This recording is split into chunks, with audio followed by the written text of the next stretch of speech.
Whispers of the Villa, a slave's silent influence. I know you've just set your phone aside after one last glance at tomorrow's calendar. The weight you carry doesn't simply disappear when your head touches the pillow, does it? Those decisions that await you, the people depending on what you're building, they follow you into these quiet hours. Tonight, I want to share with you a story from nearly 2,000 years ago, about a man who understood something profound about influence and patience, about how the most lasting changes often happen not through grand proclamations, but through whispered wisdom in quiet moments. Picture, if you will, the first light of dawn breaking over the terracotta tiles of a Roman villa. The year is 128 AD, and Emperor Hadrian rules an empire that stretches from the mists of northern Britain to the burning sands of Egypt. But our story doesn't begin in the marble halls of the Palatine or in the bustling forums of Rome. It begins here, in this peaceful villa outside the capital, where cypress trees cast long shadows across meticulously tended gardens, and the morning air carries the gentle sound of water trickling through carefully engineered channels. The villa itself is a marvel of understated elegance. No gaudy displays of wealth here, no golden statues or purple silk hangings. Instead, there's something far more precious: the quiet luxury of space and time. Covered walkways connect airy rooms, where scrolls line the walls from floor to ceiling. Gardens flow seamlessly from one courtyard to the next, each designed not just for beauty, but for contemplation. This is a place where minds can breathe, where thoughts can settle like sediment in still water. And in this sanctuary of learning, there lives a man whose name history has largely forgotten, but whose influence shaped the very soul of an empire. Let's call him Marcus, though that wasn't the name his Greek mother whispered to him as a child in the slave markets of Athens. He was perhaps 40 years of age when our story finds him, with the kind of weathered hands that speak of years spent holding scrolls and styluses rather than tools or weapons. Marcus was what the Romans called a pedagogus, a slave entrusted with the education of the household's most precious possessions, their children. But this was no ordinary household, and Marcus was no ordinary slave. For the young minds he shaped would one day wear the purple of imperial power, would make decisions that affected millions of lives across the known world. How does a man born into bondage come to wield such quiet authority? How does someone who owns nothing, not even himself, become the architect of an emperor's character? These are the questions that drew me to Marcus's story, and perhaps they speak to something you understand about influence and leadership in your own life. The morning routine in the villa began before sunrise. While the household still slept, Marcus would walk the covered porticos, his bare feet silent on the cool marble. This was his time, these precious moments before duty called. He would pause at each garden, watching the interplay of shadow and light, observing how the carefully planned landscape revealed new beauties with each passing hour. The Romans were masters of engineering, but Marcus understood something deeper. He saw how patience and careful cultivation could transform not just gardens, but minds. You see, Marcus had learned something that many who carry great responsibility come to understand. The most profound changes happen slowly, almost imperceptibly, like water wearing away stone, or like the way a gardener shapes a tree not through force, but through countless small adjustments over many seasons. The weight you carry in building something meaningful, Marcus carried that too, though his burden was invisible to most who saw him. By the time the household stirred, Marcus would be in the library, preparing the day's lessons. But these weren't mere recitations of grammar or arithmetic. Marcus understood that he was shaping the inner landscape of minds that would one day hold the fate of nations. Every story he chose, every philosophical question he posed, every moment of patient correction when a young student struggled with a difficult concept, all of it was an investment in a future he might never live to see fully realized. The irony wasn't lost on him. Here he was, a man who could be bought or sold like a piece of furniture, teaching the children of the most powerful families in Rome about virtue, about justice, about the responsibilities that come with privilege. Yet perhaps this very contradiction gave him a unique perspective. He understood both powerlessness and influence, both servitude and the subtle art of shaping minds. His students would arrive as the morning sun climbed higher, their young faces still soft with sleep. Some came eagerly, drawn by Marcus's gift for making ancient wisdom feel alive and relevant. Others came reluctantly, seeing education as just another duty imposed by their station. But Marcus had learned to read the deeper currents beneath these surface attitudes. He could see the child who masked insecurity with arrogance, the one who hid a quick mind behind apparent laziness, the one who carried the crushing weight of family expectations like a burden too heavy for young shoulders. And so he adapted his approach to each mind, the way a skilled musician adjusts their touch to different instruments. For the arrogant child, he would pose questions that revealed the vastness of what they didn't yet know, but always with gentleness, never with humiliation. For the insecure one, he would create opportunities for small victories, building confidence like a foundation upon which greater learning could rest. For the one crushed by expectations, he would share stories of great leaders who had found their own path, who had honored their duties while still remaining true to themselves. The curriculum itself was traditional. Homer and Virgil, rhetoric and philosophy, mathematics and natural philosophy. But Marcus brought something extra to these ancient subjects. He had a gift for finding the human heart within abstract ideas, for showing how the struggles of Achilles or the wisdom of Socrates spoke directly to the challenges his students would face in their own lives. As the morning progressed and lessons continued, Marcus would often catch glimpses of the man his most promising student was becoming. This particular young man, let's call him Antoninus, possessed a rare combination of intellectual curiosity and natural compassion. While other students might rush through their exercises to get to recreation, Antoninus would linger, asking questions that showed he was thinking deeply about what he'd learned. Marcus, he might say, using the informal address that their long relationship had made comfortable, when Cicero writes about duty to the state, what about duty to one's own conscience? What happens when they conflict?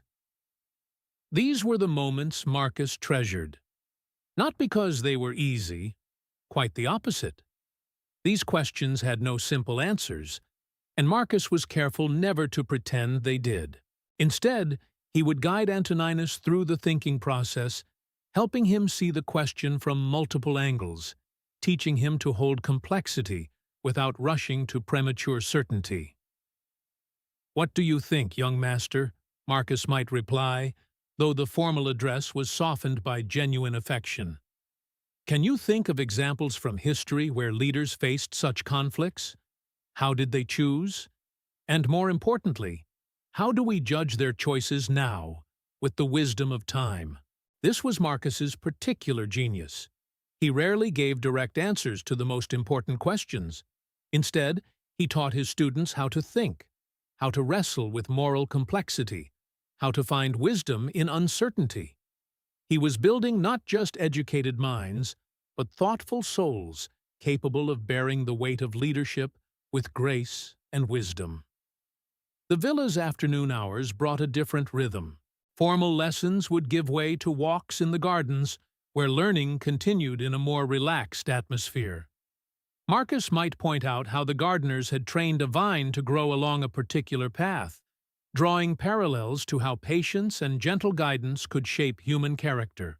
Or He might pause by a fountain to discuss the engineering principles that brought fresh water from distant mountains, then seamlessly transition to talking about how leaders must think beyond immediate needs to serve future generations.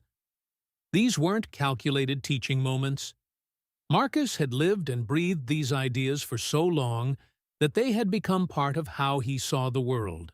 Every aspect of the villa's beauty spoke to him of deeper truths about harmony, balance, and the patient work of cultivation. And his students, walking beside him, absorbed these lessons almost without realizing it. As evening approached and the household prepared for the day's final meal, Marcus would often find himself alone again in the library. The scrolls that lined the walls contained the accumulated wisdom of centuries: Greek philosophy and Roman law, poetry and history, natural philosophy and rhetoric. But Marcus understood that wisdom wasn't contained in the scrolls themselves. It lived in the conversations they sparked, the questions they raised, the moments of insight they made possible. He would often reflect on the strange turns of fate that had brought him here. Born free in Athens, enslaved as a child when his family fell into debt, educated by previous masters who recognized his quick mind, eventually purchased by this household specifically for his learning and character. Each twist of fortune had shaped him, had given him perspectives he might never have gained if his life had followed a more conventional path. Tomorrow would bring another day of lessons, another opportunity to plant seeds in young minds that might not flower for years or decades to come. Marcus understood something that perhaps you understand too, in your own work of building something meaningful. The most important results are often invisible, at least at first. The patience required to invest in outcomes you may never fully see. The faith needed to continue the work even when progress seems imperceptible. But tonight, as the last light fades from the villa's gardens and the household settles into peaceful rest, Marcus allows himself a moment of quiet satisfaction. Not for any grand achievement, but for the smaller victory of another day spent in service to something larger than himself. Another day of shaping minds that will, in turn, shape the world. The weight he carries is different from yours, but perhaps not so different after all. The responsibility of influence, the burden of caring deeply about outcomes beyond your immediate control, the challenge of remaining patient when the work is slow and the results uncertain. These are the burdens that all true builders carry, whether they're shaping empires or enterprises, whether they work in marble halls or modern offices. And so we leave Marcus for now, though we'll return to him soon. His story is just beginning, and the quiet influence he wields in this peaceful villa will soon ripple outward in ways that will astonish even him. The scriptorium, a world of words. But to understand how Marcus came to possess such quiet authority, we must step deeper into his world, into the small chamber where he has spent countless hours in pursuit of wisdom. The scriptorium is tucked away in the villa's quieter wing, a modest room that serves as both library and sanctuary. Here, away from the bustle of household activity, Marcus has created something remarkable. A space where knowledge lives and breathes. The wooden writing desk, worn smooth by years of use, bears the gentle chaos of a mind at work. Parchment scrolls lie partially unrolled, their edges weighted with small stones. Wax tablets, still bearing the impressions of yesterday's lessons, stacked neatly to one side. And everywhere, the tools of learning. Styluses of bronze and bone, reed pens, small pots of ink that catch the morning light. Sunlight streams through the single window, illuminating countless dust motes that dance in the still air like tiny spirits of thought itself.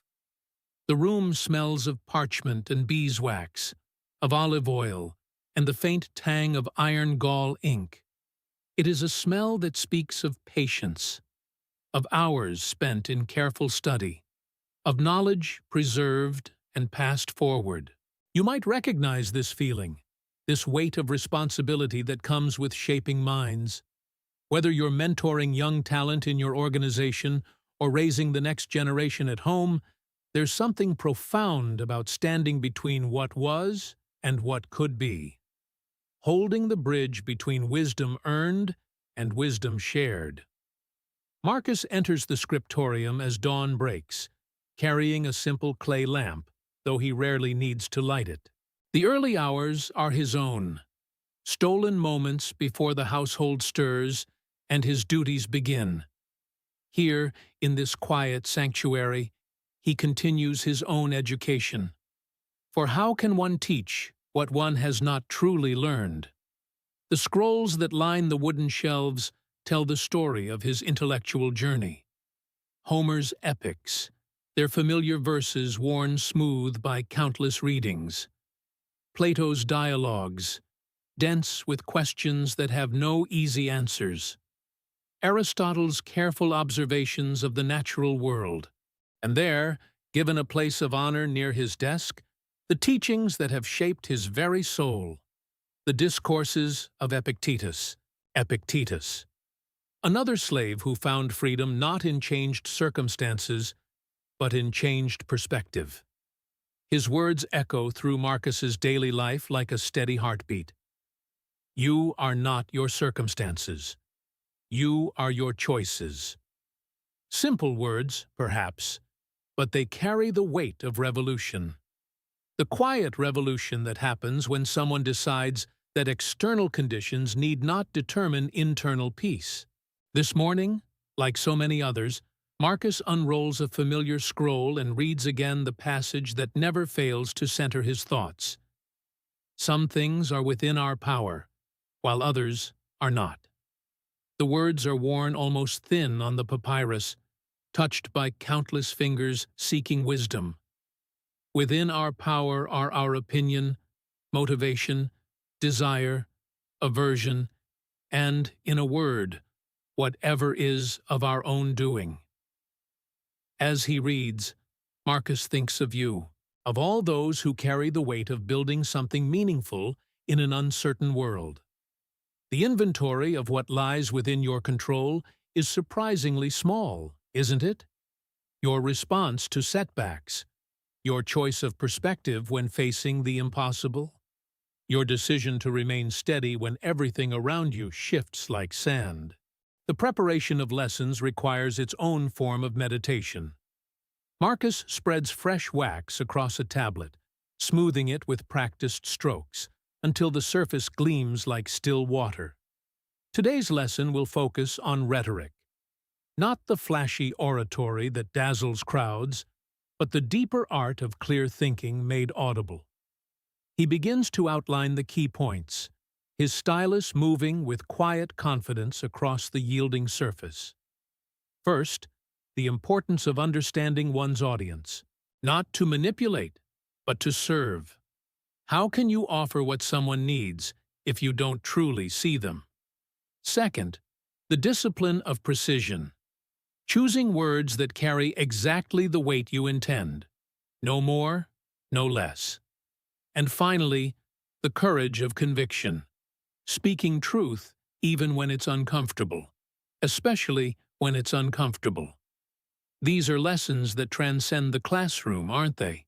In your boardroom presentations, in your difficult conversations with investors or employees, in those moments when you must communicate vision to those who cannot yet see what you see, the principles remain the same: clarity, precision, courage. But Marcus's true genius lies not in what he teaches, but in how he teaches it. He understands that wisdom cannot be poured from one vessel to another like wine. Instead, it must be cultivated, coaxed to life through patient questioning, careful observation, and the kind of trust that grows only in soil of genuine care. He prepares exercises that will challenge his students to think rather than simply remember. A passage from Thucydides that raises questions about leadership under pressure. A problem in mathematics that requires not just calculation, but creative reasoning. A philosophical dilemma that has no clean answer. Because life, as they will soon discover, rarely offers clean answers. The morning light shifts as he works, moving across the desk like a sundial marking the passage of time. Soon, the villa will wake fully. Slaves will begin their daily tasks. The household will stir to life, and his young charges will arrive, minds fresh and ready for whatever challenges he has prepared. There's something deeply moving about this daily ritual, isn't there? This quiet preparation that happens in the margins, before the meetings, before the decisions, before the weight of the day settles fully on your shoulders. These moments of stillness, where you can gather your thoughts, review your principles, remember why the work matters. Marcus sets down his stylus and rolls the morning scroll with careful hands. The words of Epictetus have done their work once again, reminding him that his influence extends far beyond these villa walls, that every lesson taught with integrity, every moment of patient guidance, every example of grace under pressure, sends ripples outward into a world that desperately needs such quiet leadership. He glances once more at the prepared lessons, then moves to the window, where morning light now fills the scriptorium completely. Somewhere in the distance, he can hear the first stirrings of the household. Footsteps in corridors, the soft murmur of voices, the gentle sounds of a new day beginning. And in this moment, Marcus embodies something you might recognize. The calm that comes from knowing your purpose, from understanding that the weight you carry serves something larger than yourself. Whether you're building companies or shaping young minds, whether you're working with marble or code or dreams made manifest, the essence remains the same. You are not just solving today's problems. You are modeling what leadership looks like when it's rooted in wisdom rather than mere ambition, when it serves rather than simply succeeds. The scriptorium holds its breath, waiting. Soon, eager young voices will fill these quiet spaces. But for now, there is only this: the profound peace that comes from preparation, from purpose, from the knowledge that good work, patiently done, creates its own form of freedom. Lessons in the garden. Cultivating virtue. The morning sun climbs higher, casting dappled shadows through the colonnade as Marcus makes his way toward the villa's heart, the gardens where minds are truly cultivated. These are not the wild spaces you might imagine when you think of growth.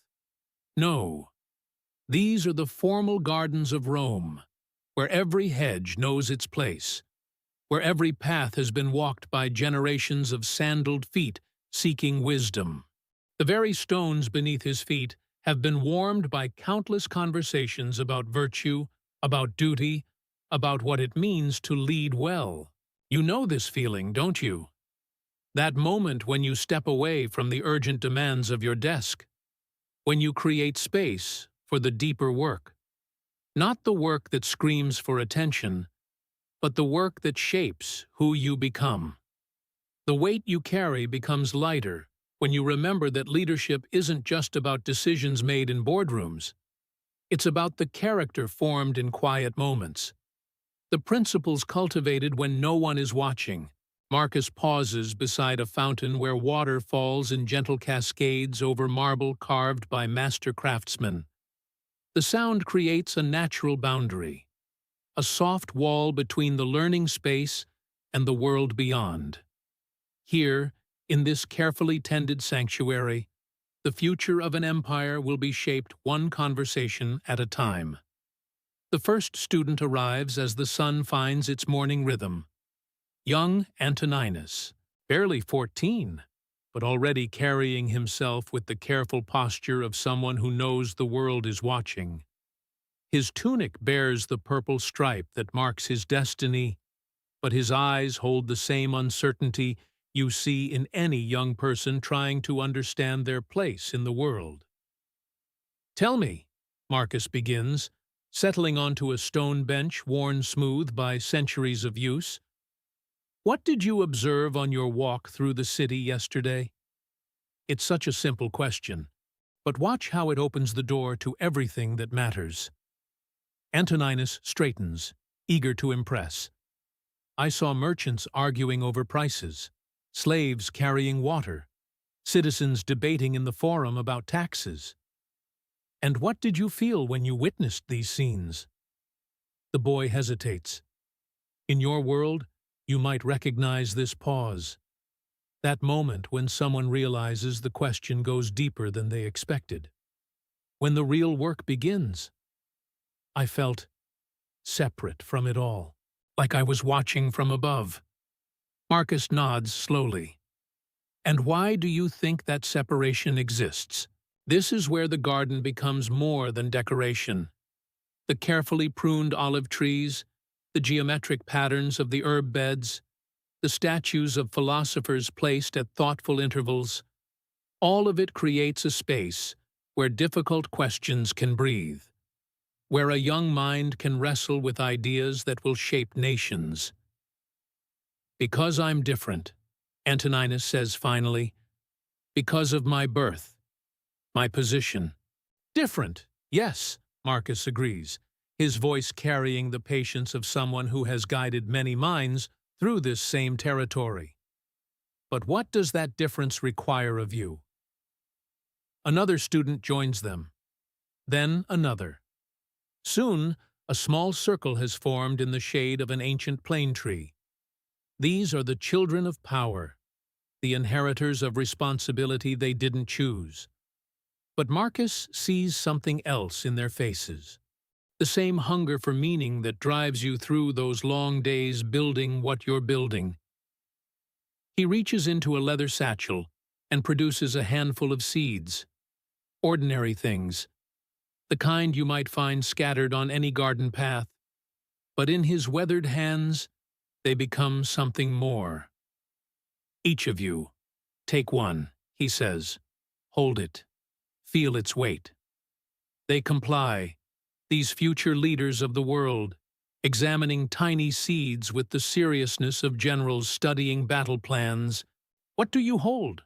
Marcus asks.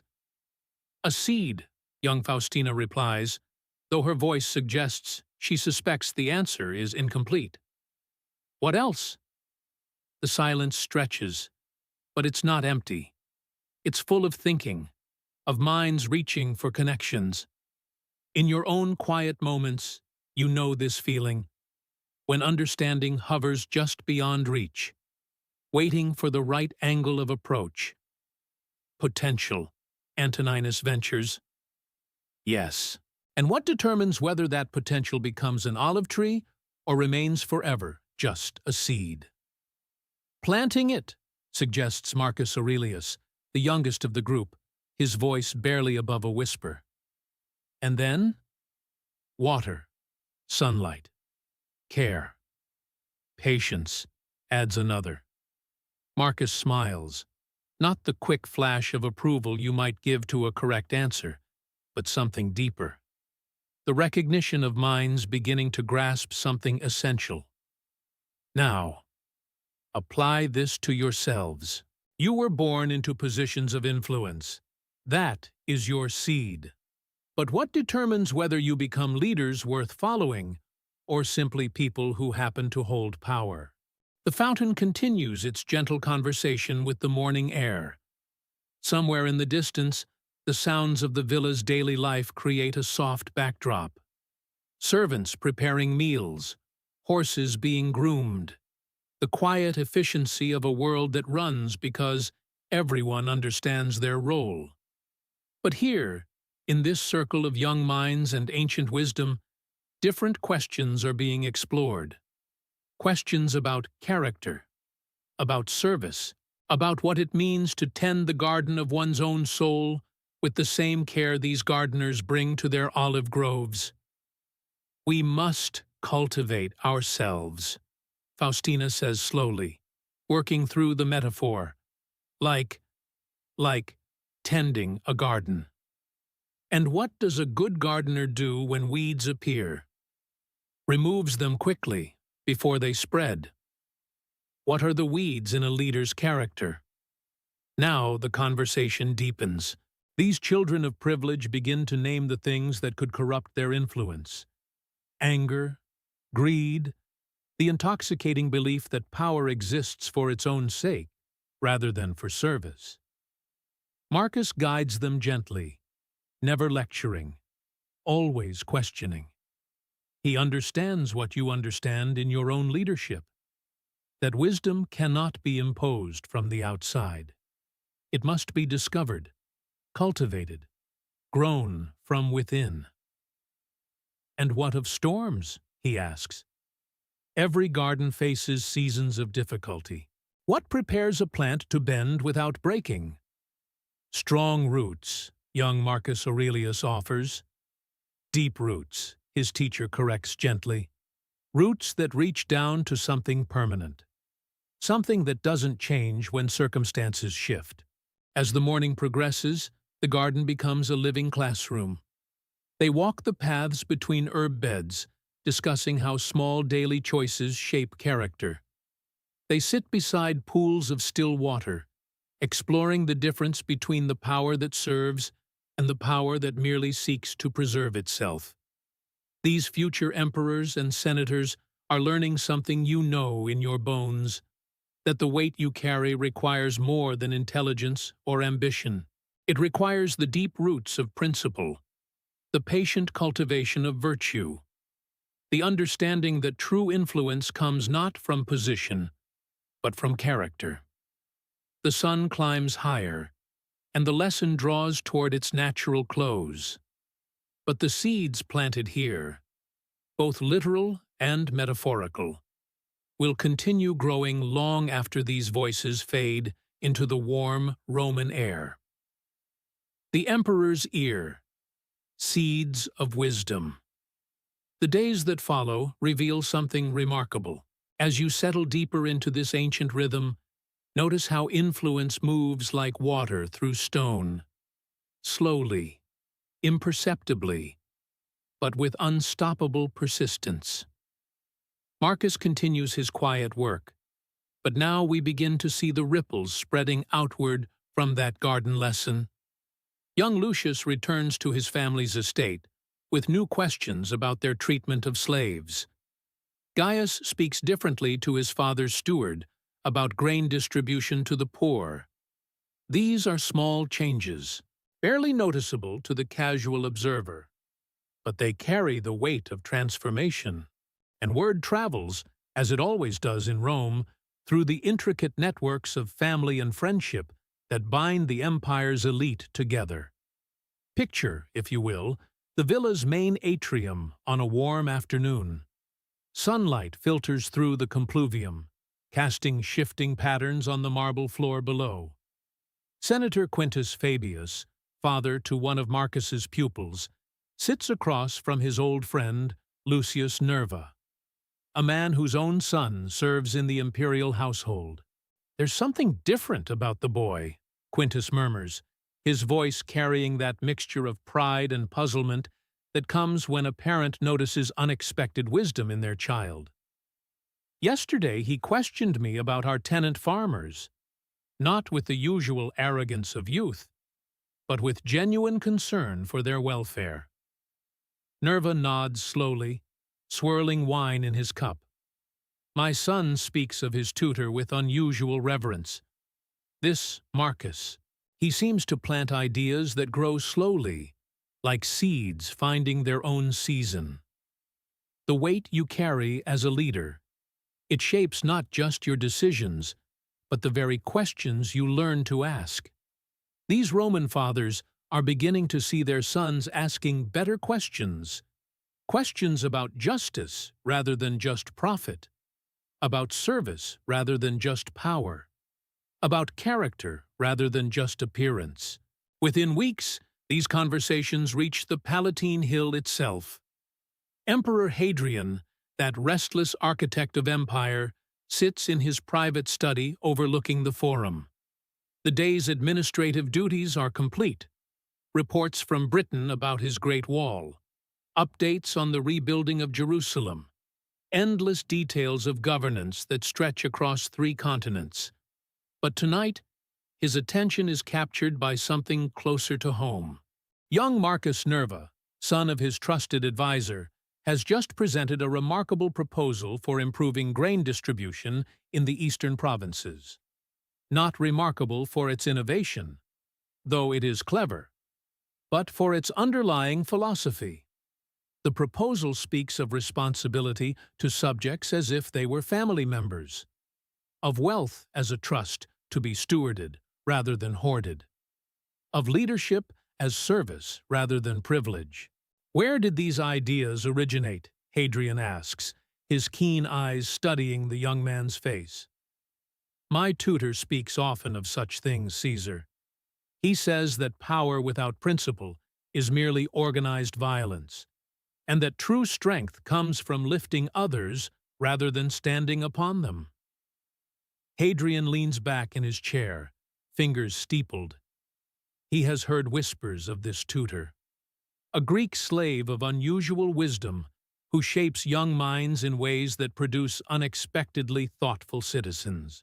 The irony is not lost on him that a man who owns nothing might possess the very insights an emperor needs. This is how influence really works, isn't it? Not through grand proclamations or dramatic confrontations, but through the patient cultivation of understanding. Marcus has never met the emperor, may never even see him from a distance. Yet his ideas now sit in the imperial mind, taking root alongside Hadrian's own considerable wisdom. The weight you carry. It often feels immediate, urgent, demanding instant solutions. But the deepest changes in any organization, any empire, any endeavor worth building, they happen through this slower alchemy of influence, through the gradual shift in how people think about their responsibilities to each other. Picture Marcus now, several months later, in that same garden where we first heard him speak of seeds and character. The seasons have turned, and the plants his students helped tend are showing new growth. But more importantly, the ideas planted that day are bearing fruit in ways he could never have anticipated. A letter arrives from young Gaius, now serving with the legions in Germania. He writes of implementing new policies for treating prisoners with dignity, of questioning orders that would harm innocent civilians, of remembering that strength should protect rather than simply dominate. Another message comes from Lucius, who has convinced his father to establish a school for the children of their estate workers. Not from charity, but from the understanding that a strong foundation requires educated citizens at every level. These young men carry Marcus's teachings into contexts he will never see. Military camps along distant frontiers, administrative offices in provincial capitals, family estates scattered across the Mediterranean world. Each decision they make, each question they ask, each moment they choose principle over convenience. It all traces back to those quiet conversations in a villa garden, and Hadrian himself begins implementing policies that bear the unmistakable mark of stoic wisdom. Legal reforms that protect slaves from arbitrary punishment. Building projects that prioritize public welfare over imperial vanity. Administrative changes that emphasize competence and character over political connection. The emperor never acknowledges the source of these insights. Perhaps he doesn't fully recognize it himself. Ideas have a way of becoming our own as we wrestle with them, test them against experience, make them part of our personal philosophy. But somewhere in the background of imperial decision-making, the quiet voice of a Greek tutor continues to whisper its patient wisdom. This is the profound paradox of leadership influence.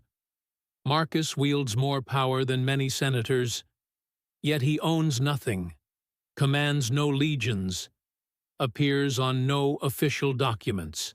His strength comes precisely from what you might think would make him powerless. His focus on character rather than position, on service rather than self-advancement, on patient cultivation rather than immediate results. The weight you carry, it can feel isolating, as if every decision rests solely on your shoulders. But notice how Marcus's influence spreads, not because he grasps for control, but because he releases it.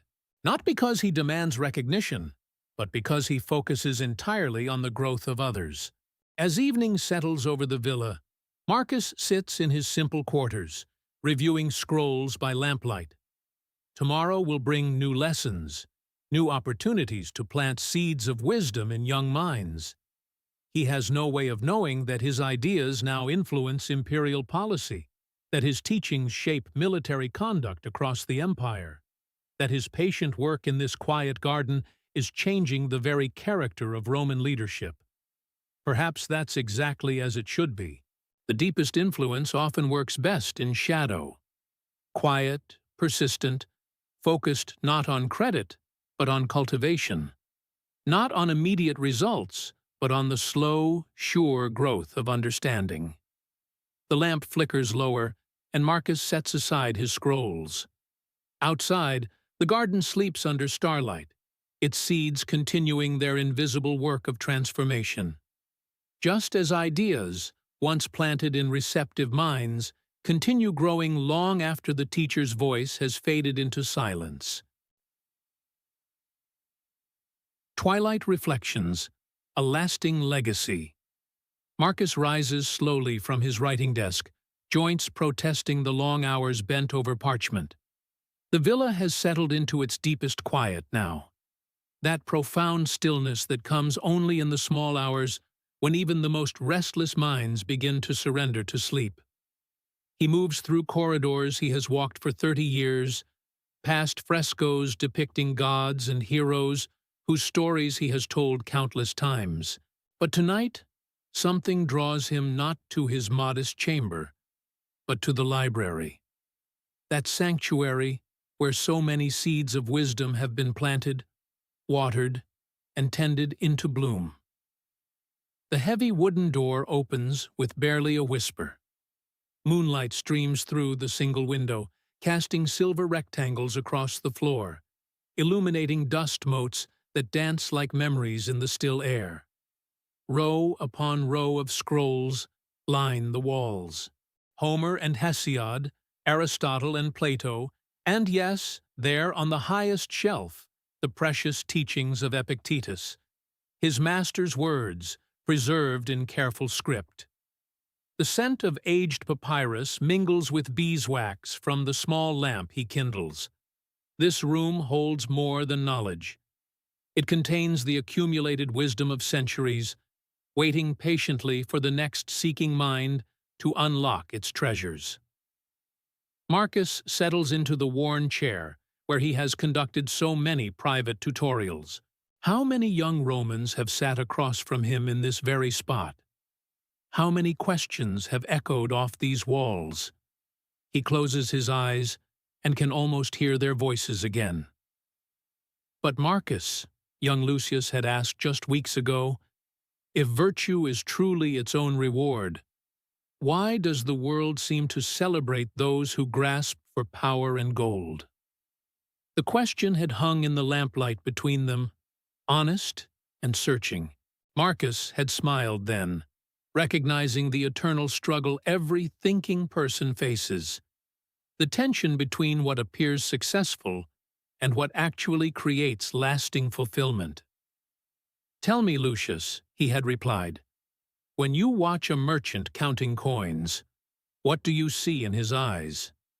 And when you observe your grandfather tending his beloved olive trees, what do you notice in his expression?" The boy had considered this carefully, really considered it, not rushing to the easy answer. The merchant always seems hungry, even when his purse is full. But grandfather, a pause of recognition. Grandfather seems content, at peace. And which man sleeps more soundly? Grandfather, without question. Then you understand more about true wealth than most senators. Now, sitting alone in the library's embrace, Marcus reflects on how these conversations have shaped not just his students, but himself. Each question they brought forced him to examine his own understanding more deeply. Each challenge they raised sharpened his ability to articulate truths that matter. He thinks of Helena, now married to a provincial governor, who had struggled with anger at perceived slights and injustices. Through patient dialogue, she had learned to distinguish between what deserved her energy and what merely demanded her attention. Last month's letter spoke of her work establishing schools for children in remote villages.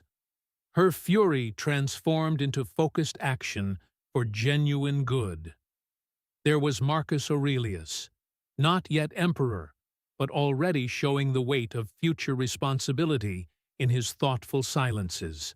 The young man who had asked the most penetrating questions about duty versus personal desire, who had wrestled with the burden of being born to power he never sought. "How do I know if I'm worthy of what fate has planned for me?" he had asked during one late evening session much like this one. "Worthiness isn't a fixed state you achieve," Marcus had answered.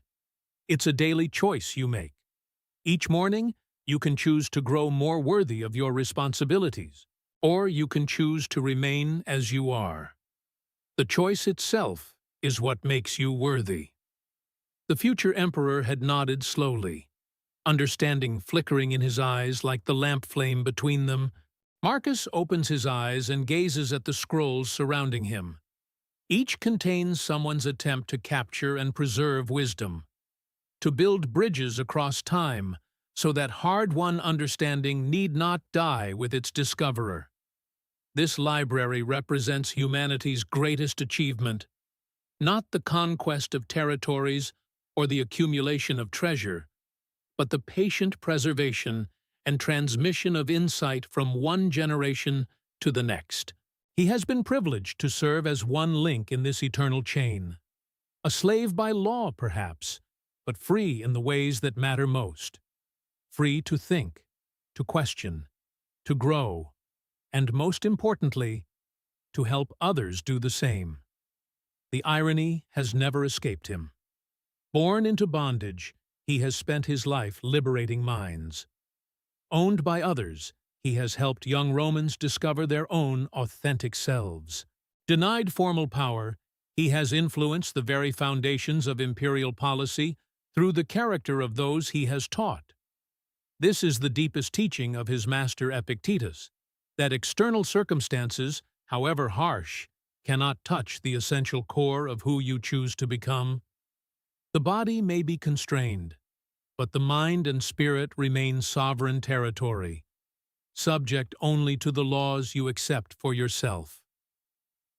Standing slowly, Marcus moves to the window. The garden spreads below him in silver and shadow. Those same beds where he taught about patience and cultivation, about the difference between forcing growth and creating conditions for it to flourish naturally.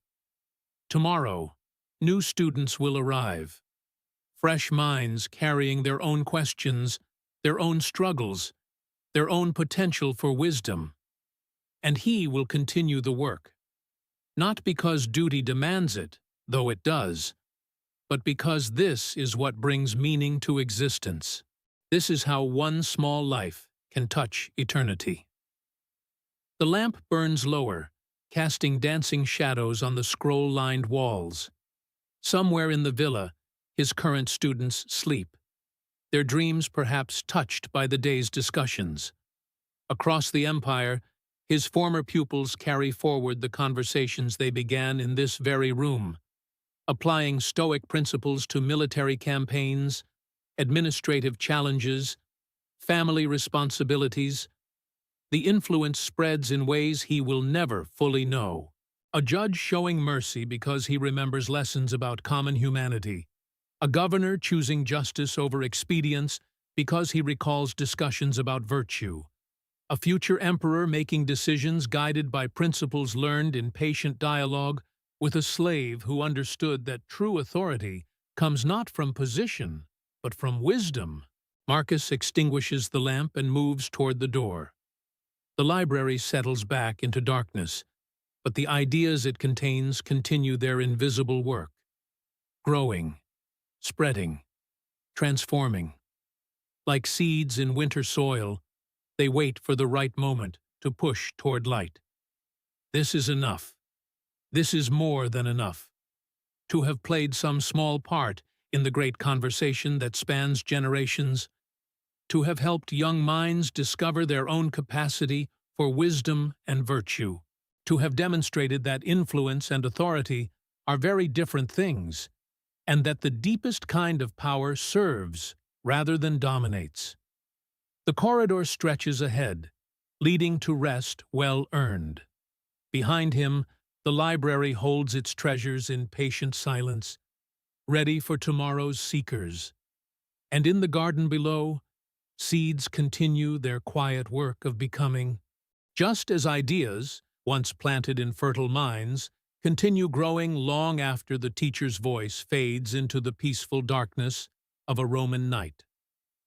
Echoes of wisdom, a quiet dawn. Years pass like water flowing through the villa's channels, marking time not in the urgent tick of hours, but in the gentle rhythm of seasons. The young men who once sat in Marcus's garden have grown into the leaders he always knew they would become. Their letters arrive regularly, carried by dust-covered messengers from distant provinces, each one a testament to seeds planted long ago in fertile ground. From Britannia comes word of a governor who refuses bribes, remembering lessons about integrity learned beneath olive trees. From Gaul, reports of a commander who treats his soldiers with dignity, echoing conversations about the inherent worth of every human soul. These dispatches find their way to Marcus's weathered hands, and he reads them not with pride, but with the quiet satisfaction of a gardener who sees his plantings flourish in distant fields. The weight you carry tonight, that sense of responsibility for outcomes beyond your immediate control, Marcus understood this burden intimately. He knew that what you're building extends far beyond quarterly reports or immediate victories, like those ancient teachers who shaped minds that would shape the world. Your influence ripples outward in ways you may never fully comprehend. The villa itself has aged gracefully, its marble worn smooth by countless footsteps, its gardens matured into something approaching perfection. The olive trees that were saplings when Marcus first arrived now provide shade for a new generation of students.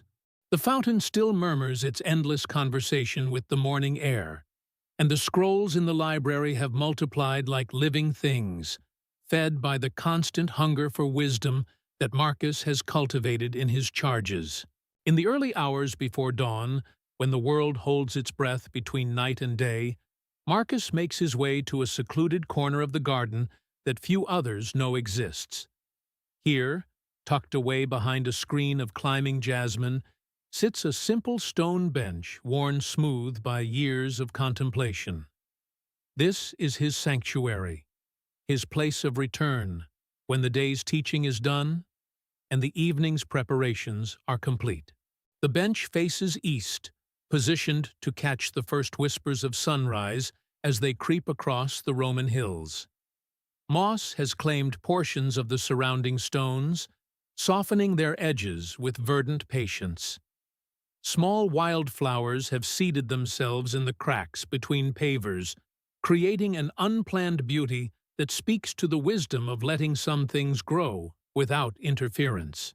This morning, like countless mornings before, Marcus settles onto the familiar stone and allows himself the luxury of stillness. His hands, ink-stained from years of copying texts and crafting lessons, rest quietly in his lap. His breathing slows to match the rhythm of the garden's awakening, the soft rustle of leaves stirring in the pre-dawn breeze. the distant call of birds beginning their daily chorus. Here, in this moment between darkness and light, he reflects not on what he has accomplished, but on what has been accomplished through him.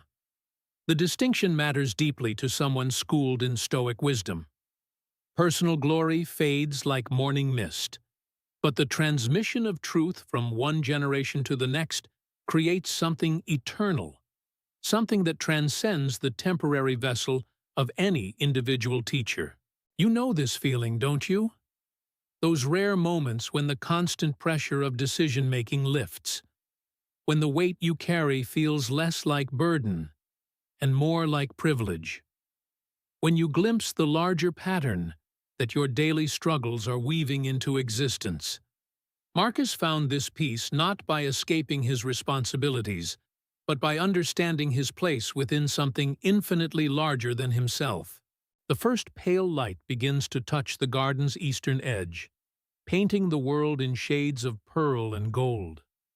Marcus watches this daily miracle with the appreciation of someone who has learned to find the extraordinary within the ordinary. The same sun that rises over this Roman villa also illuminates distant lands where his former students now serve, carrying forward lessons learned in these very gardens. A young sparrow alights on the bench beside him, fearless in the way of creatures that sense no threat. Marcus observes its quick movements, its bright alertness, remembering how he once used such moments to teach his students about presence, about the art of being fully where you are, rather than scattered across a dozen different concerns.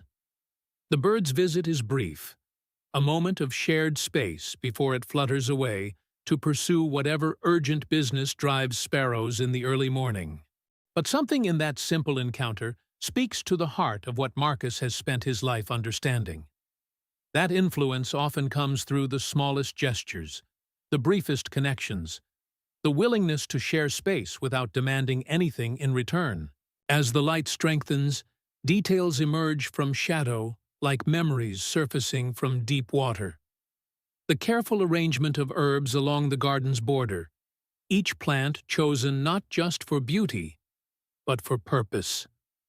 The worn path between teaching spaces, polished by decades of thoughtful footsteps, the small shrine tucked beneath an ancient oak, where students sometimes leave offerings of gratitude for wisdom received.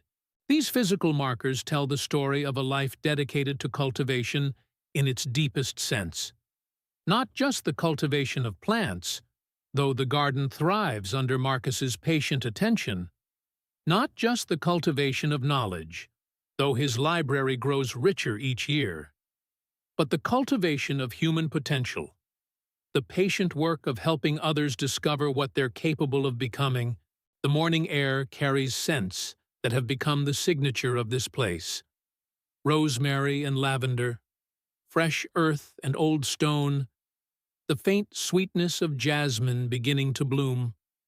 These fragrances will linger in the memories of every student who has walked these paths, creating invisible threads that connect this moment to countless futures yet to unfold. Marcus breathes deeply, drawing these familiar scents into lungs that have spoken thousands of lessons, that have shaped words into bridges between ancient wisdom and contemporary need. His voice may be stilled now in the garden's quiet, but it echoes still in the decisions his students make, in the principles they uphold, in the kindness they show to others who will never know the source of such unexpected grace. A gentle breeze stirs the olive branches overhead, creating patterns of light and shadow that dance across the stone bench. This play of illumination seems to mirror something essential about the teaching life. How wisdom emerges not from constant brightness, but from the interplay between clarity and mystery, between what can be explained and what must be discovered through lived experience. The weight you carry in your own leadership, it shares this same quality, doesn't it? The constant movement between certainty and doubt, between the clear path forward and the shadows where difficult decisions must be made with incomplete information. Marcus found peace not by eliminating this uncertainty, but by learning to dance with it, to find his footing in the shifting patterns of light and shadow that define every thoughtful life. As the sun climbs higher, warming the stone beneath him and painting the garden in fuller color, Marcus feels the deep contentment that comes from a life aligned with its true purpose. He has never owned land, never commanded armies, never seen his name carved in marble or celebrated in public squares. Yet his influence spreads through the empire like ripples from a stone dropped in still water, touching shores he will never see. The young men who learned to think in his garden now govern provinces with wisdom beyond their years. They build roads with attention to both practical need and lasting beauty. They settle disputes with patience, learned from watching their teacher tend difficult students like delicate plants that required just the right combination of challenge and support. This is the true measure of what you're building, isn't it? Not the immediate metrics that demand your attention each day, but the slow transformation of human potential into human achievement. The patient work of creating conditions where others can discover their own capacity for excellence, for service, for the kind of leadership that lifts rather than diminishes those it touches. The meditation garden holds this morning's peace like a cup holds water, offering it freely to anyone willing to sit quietly and receive what silence has to offer. Marcus has learned to drink deeply from such moments, understanding that they provide the sustenance necessary for all the active hours of teaching and guidance that fill his days. Soon, the villa will stir to full wakefulness. Students will arrive with their questions and their eager energy. Scrolls will be unrolled and lessons will begin anew. But for now, in this suspended moment between night's rest and day's responsibilities, there is only the profound satisfaction of work well done and work yet to do. The stone bench beneath him seems to pulse with the accumulated wisdom of countless such mornings, each one adding another layer to the foundation of peace that sustains not just Marcus, but everyone who learns to find their own place of return, their own sanctuary where the weight they carry transforms from burden into calling, where what they're building reveals itself as part of an ancient and ongoing conversation between wisdom and need, between those who teach and those who learn, between the garden where seeds are planted and the vast world where they grow into forests of possibility that stretch beyond every horizon, reaching toward a future bright with the promise of minds awakened to their own infinite potential for good.